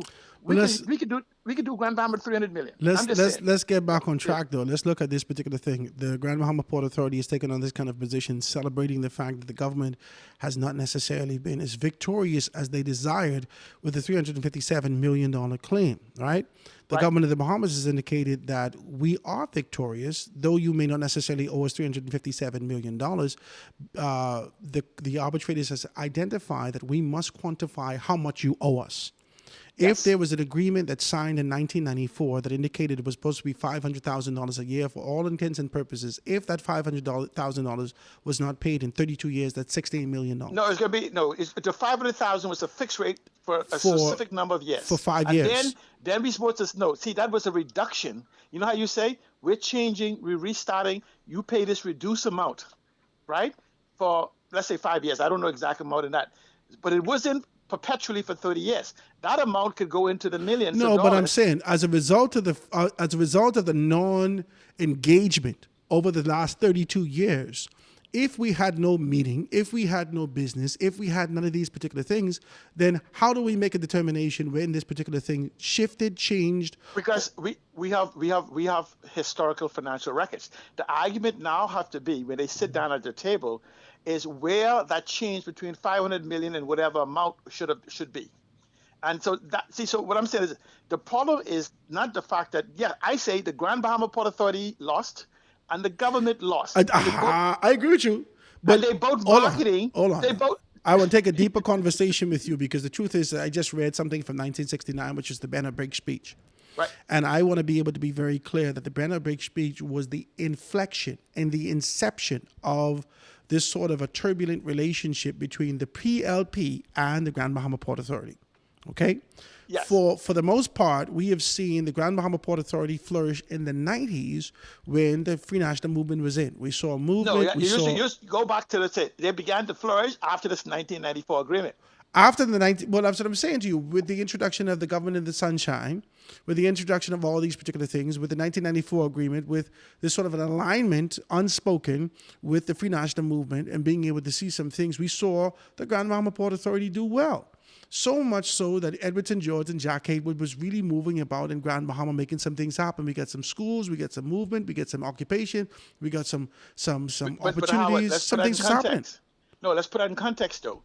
That was all part of the 1994 agreement. The failure came when, beyond the initial, the container port and these tokens, you can't talk about the tokens of the schools and the court and whatever, because those were part of the agreement why you got that reduction and everything else. Mm-hmm. Let's talk about what happened beyond what agreement you have. And we can argue that it was the shipyard, container port, and the hotel and whatever else. The hotel has always been a failure because it's never profited since it was opened in 1997. But then we have to look at the island. And now, Howard, you from this island. We have, they say Grand Bahama have become a slum and shanty town in comparison to the days of old. Yeah. Yes. In comparison, yeah. Right. So what I'm saying is that we then have to begin to look, forget these 3 or 4 acts that happened. Let's look at the economy of Grand Bahama and see how it is slowly decayed. Blame the storms, blame whatever you want.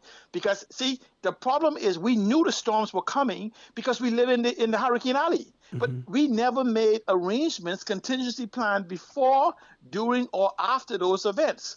And we've sat there waiting for something to happen. Is this the Port Authority's fault? I don't think it is. No, it is. No. See, in the marriage, right?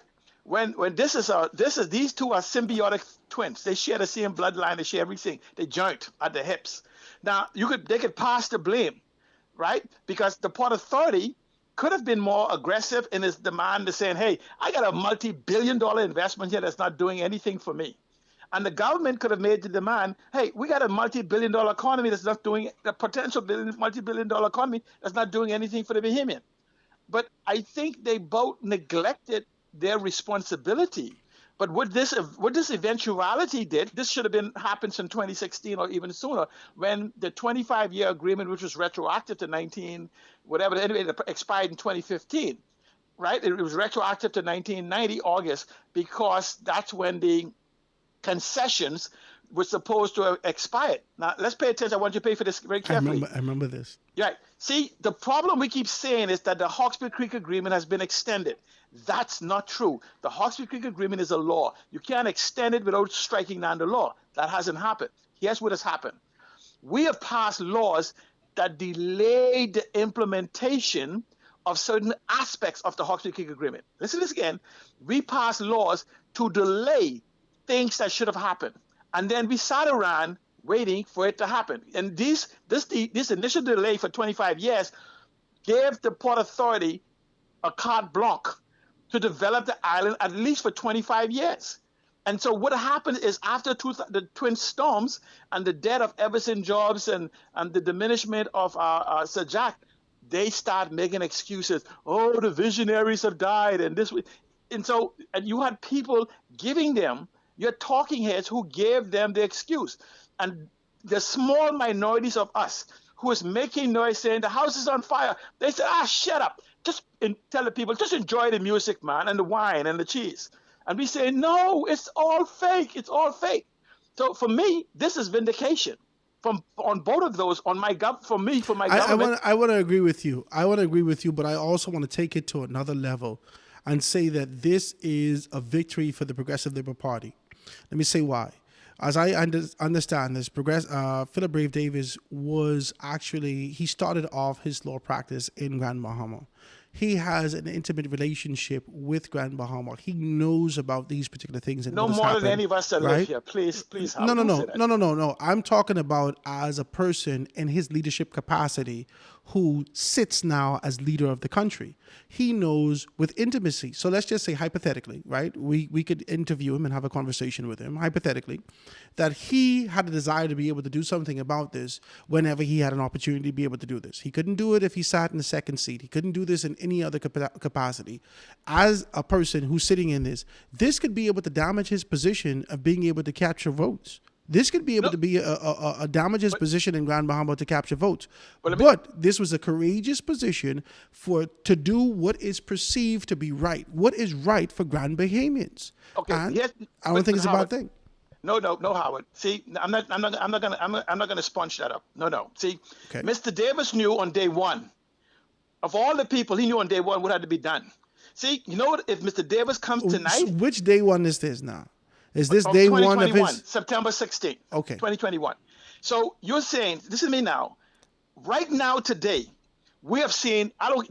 No one can blow smoke up my whatever. Okay, because you cannot show me a framework for the economic development on Grand Bahama and everything. The whole $3 billion of investments is all garbage. I can show you where some of these investments was made 20 years ago.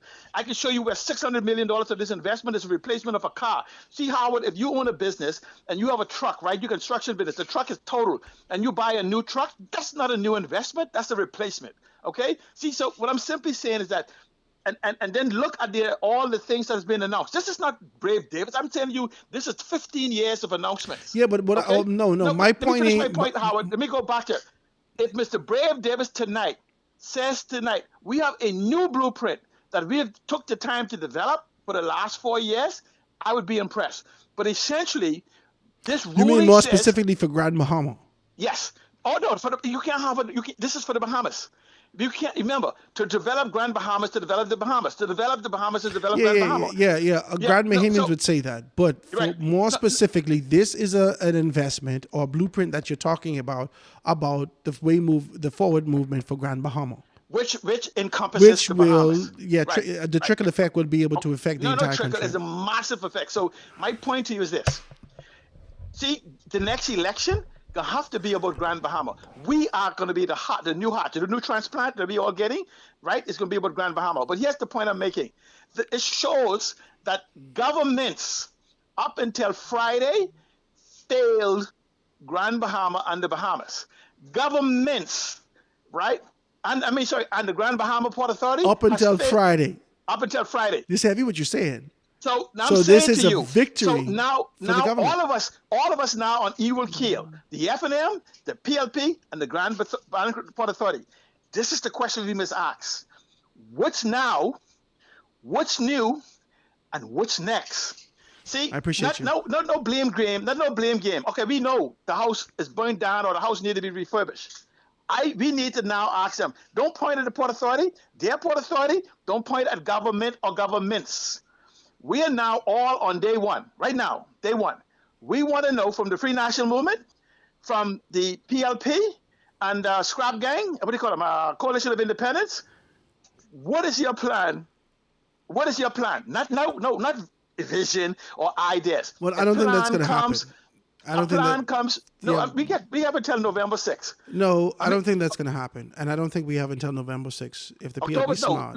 We have. I know. See, I know. We as a people give the Progressive Labour Party a 5-year contract that expires midnight of the 5th of October. Okay, I understand. So you want them to win? Tell them bring a plan for Grand Bahama, and let's have a competition. Yeah, but what I'm saying to you is that the national address this evening cannot be that proverbial plan for Grand Bahama in the detail that you state. He could say it's coming. He could say we've recognized where we are, right? And we will be bringing a plan, and then and his challenge could be to the FNM is bring your stuff, and let's have a conversation of ideas.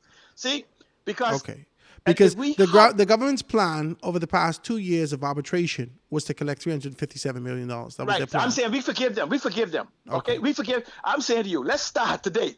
You say today at 8 o'clock when he make his press release, we gonna start. We gonna say that's when the clock gonna start, and the conversation has to begin about the economic development of Grand Bahama, which is the linchpin. He said it, His former leaders, who he was under, said it for 2 terms, and so did the FNM, said it for 2 terms. So the question now is, we are now going to reset the clock.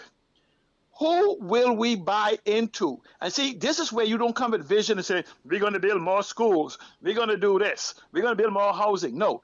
This, what the plan includes? KPIs, time of how, who, when, how, why, all that stuff. And 6 months, you got companies, billion-dollar corporations, bigger than the Bahamas, who was formed in less than 6 months. We're starting with a template. We're starting with an infrastructure. So there's no excuse that in 6 months that they can't come for this debate, call an election 2026, and we have a debate on ideas. And you know what this will do too? This would eliminate a lot of those. We get to see those hanger-ons, right? We call those candidates. Whether they could articulate to us that they understand They can't. what has to be Stop done it. by the team that they'll be a part of. Stop it. You're drifting into another area now. You know better than that. Bye, Seattle. I appreciate your telephone call, man. Thank you so much. Right. See But you. hey, this is the time for you now on your national platforms, this and the national, to lead the conversation of what's now, what's new, and what's next. All right. Do not get pulled into the, you know how we have the argument, who's the least incompetent, who's the least corrupt, who's the least inept, and who's the least incapable. Let's start judging people by who's the best. Thank you so much. man. I appreciate your telephone call. Ladies and gentlemen, there's none other than Seattle being able to call us all the way from Grand Bahama and telling us, being able to talk about those things. Now, like I said, I believe that it was a victory for the government of the Bahamas. I believe that it was a victory for the Port Authority, if this is when I view it as a victory. So this kind of a proverbial balance that all of us are on, like he said, an even keel. I like that. The Grand Bahama Port Authority clearly only posted one page of the entire document. I think the government is doing what Pinder explaining it. It adds context now, because if you just read the Grand Bahama Port Authority's release, you would think that they won big time. Howard Reed and listened to the AGC Allen knows that the Grand Bahama Port Authority only released one page of the entire document. Yeah, they clearly only released one page, this information. Let me see if I can be able to read this here. I think that there's a message that's coming out. Let's identify that. What is this?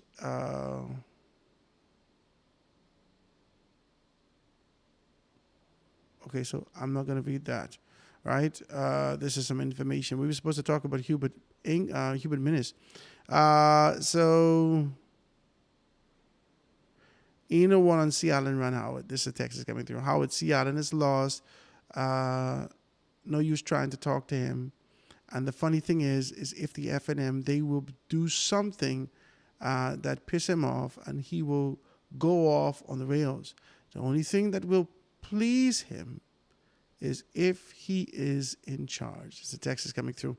I want to thank you guys so much for being able to tune in with us today. That has been a wonderful discourse. I look forward to this address this evening. I look forward to this sort of a growth and development. I look forward to all great deal of things, being able to make these things happen, and this discourse this evening, all right? So let's take this, I'm going to see you tomorrow, Gospel Life, right here on The Foundation. Thank you so much for being able to tune in with us. We're going to see you tomorrow. Check me out tonight, guys, on The Rundown on ZNS at 8 p.m. I'll see you tomorrow. I have a dream where the powerful and the powerless will sit at the same table, where the haves will see the have-nots, not as burdens, but as brothers, where class will not divide us, but conviction will unite us. I have a dream that the oligarchs will remember we must all eat, that the brown-faced neo-colonialists will remember who they are and whose they are. I have a dream that fraternities will build beyond internal architecture into a national bond, that the walls of design will give way to the bridges of brotherhood, not a fraternity of symbol, but a brotherhood of substance. I have a dream that we remain focused, that we stay in our conviction and remain fearless, that we double down, fortified, to return this Bahama land to the foundation.